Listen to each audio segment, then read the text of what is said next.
I bet you didn't know the Texas Chainsaw Massacre is based off true events. I am Bubba Sawyer, but you may know me as Leatherface. I was born into a deranged family of cannibals and sadistic killers living in a remote Texas farmhouse. My mother was a quiet woman, but my father was a monster. He was an abusive alcoholic who would beat my mother and us kids whenever he got the chance. As a child, I was always fascinated with the animals that my father would bring home to slaughter. I would watch as he killed them, and I felt a strange sense of satisfaction. I didn't realize it at the time, but that was the beginning of my descent into madness. One day, my father brought home a chainsaw. It was a massive tool, and I was in awe of it. I begged my father to let me use it, and he eventually gave in. From that moment on, I was hooked. I would spend hours on end, cutting through trees, and anything else that I could find. The sound of a chainsaw was like music to my ears. It was my escape from the reality of my life. But it wasn't until my father died that I truly lost my mind. I inherited his house, and I turned it into my own personal slaughterhouse.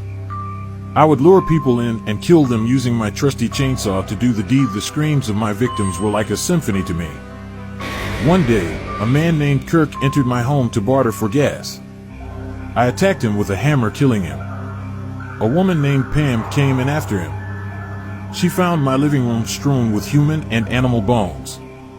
I grabbed her, impaled her on a meat hook, and dismembered Kirk's body with my chainsaw as Pam watched.